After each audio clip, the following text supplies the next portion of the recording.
Vamos ver agora então uma outra superposição.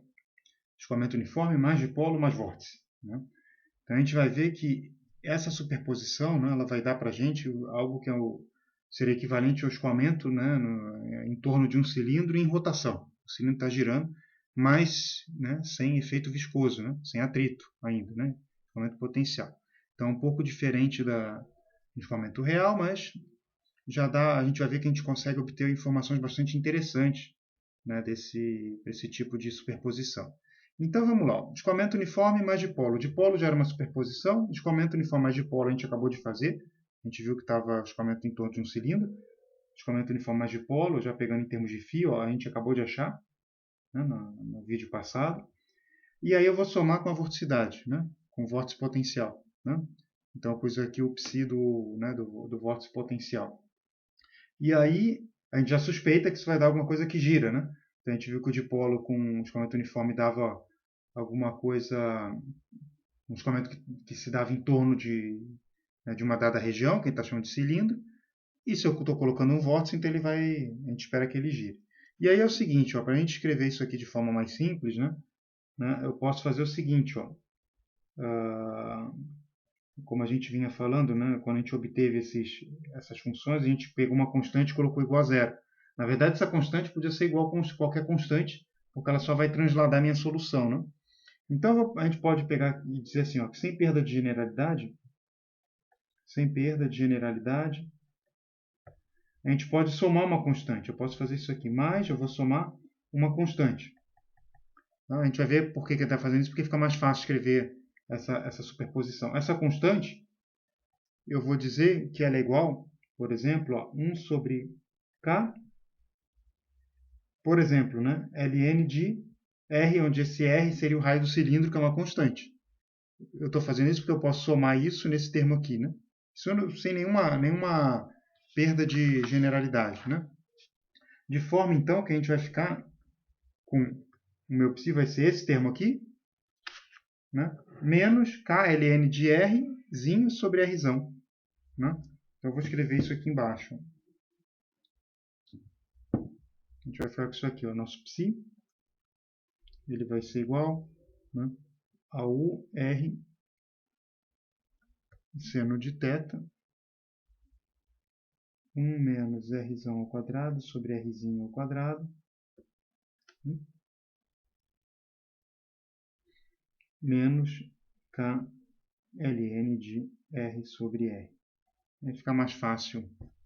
Opa, não coube na tela, né? Fica mais fácil trabalhar assim. Tá? Então, tudo isso aqui é o nosso psi. Tá bom.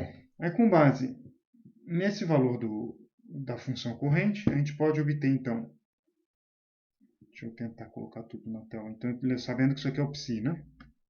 Nosso VR, né, se eu pegar a coordenada polar, é 1 sobre R, d psi dθ.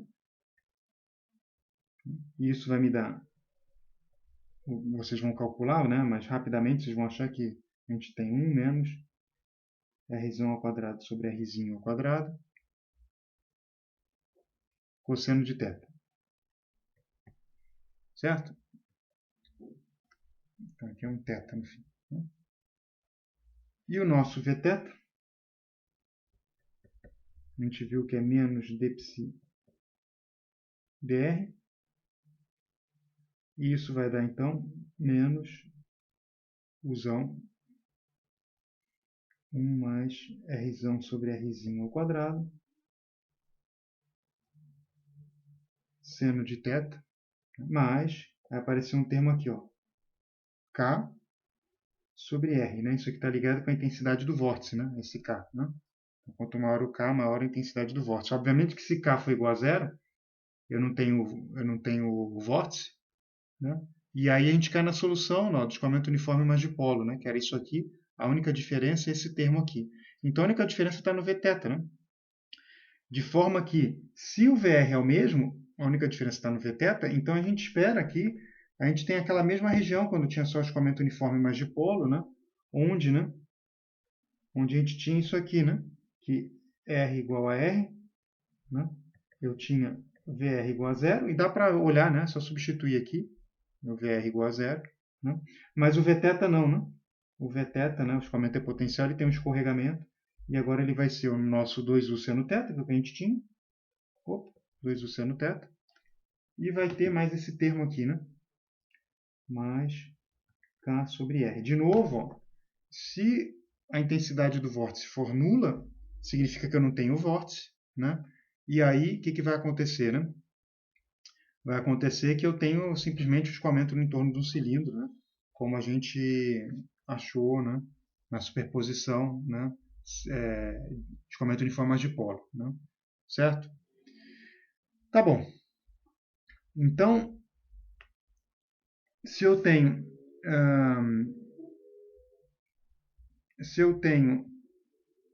essa solução e eu for plotar, né, a gente vai achar alguma coisa assim, ó.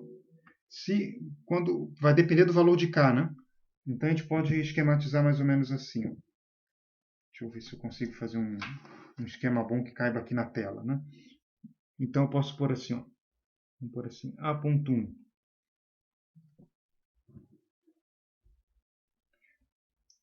K igual a zero, eu tenho o quê?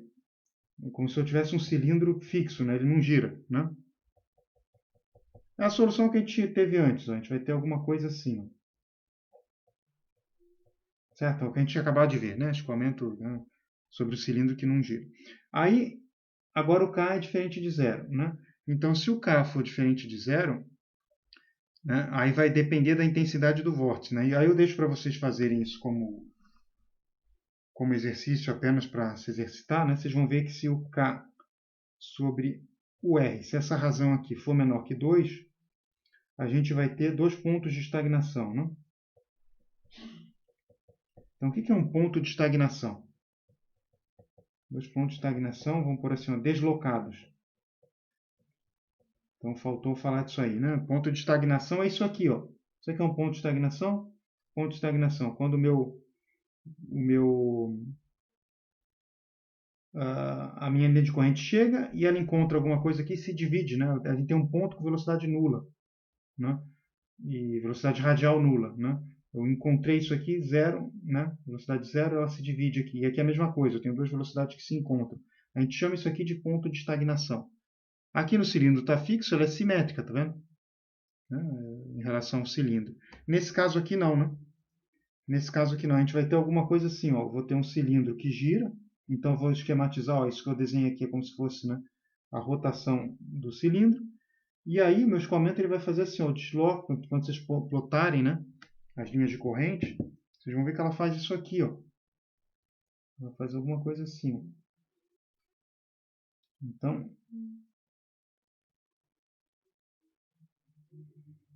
elas estão deslocadas, tá vendo? Então, isso aqui, lembrando, isso aqui é a rotação, só para indicar a rotação do cilindro. Então, eu tenho dois pontos de estagnação. Se a intensidade do meu vórtice respeita essa relação, e se eu tiver, por exemplo, uma velocidade muito grande, então vamos por aqui, ó, A.3, meu K U sobre R igual a 2, eu tenho um ponto de estagnação. O que acontece? Né? Eu fui aumentando tanto a velocidade de rotação aqui do meu cilindro, né, que esses pontos se encontraram, né, os dois foram subindo, subindo, subindo, cada vez mais. Né? Quanto mais K for maior em relação ao escoamento uniforme, né, toda vez que a gente fala em física de maior ou menor, eu estou comparando com alguma coisa. Então, a gente está comparando a intensidade do vórtice com, né, a velocidade do escoamento uniforme. Né? Quanto maior for, ela vai fazer isso aqui. Ó. As minhas linhas de corrente vão dar alguma coisa assim. Ó. Eu tenho um ponto de estagnação aqui. Né? Certo? E aí, se eu tiver uma velocidade muito alta, deixa eu pôr aqui do lado, A.4, K sobre o R for maior que 2, o meu ponto de estagnação está acima do cilindro. Então está aqui, ó. O cilindro gira, está girando, né? E aí eu vou ter alguma coisa que vai ser assim, ó. Mas como é que ele vem? Ele passa aqui assim, ó.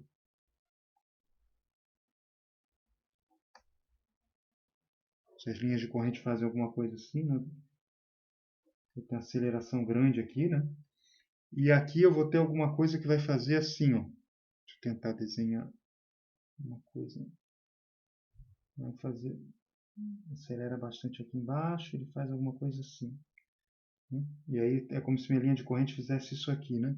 Ela vem para cá, vem para cá, vem para cá. Realmente é um ponto de estagnação, né? As velocidades estão se encontrando aqui em direções contrárias. Então, o ponto de estagnação ele está fora, tá? Está acima do cilindro. Ponto de estagnação fora. Assim, fora do cilindro. Certo? Tá bom. E aí, o que a gente pode fazer ainda para tentar entender um pouco mais desse problema, né? A gente pode fazer o seguinte, ó. A gente pode calcular, como é escoamento potencial, sem atrito, eu posso calcular o perfil de a distribuição de pressão, né? Então, se eu usar aqui, ó,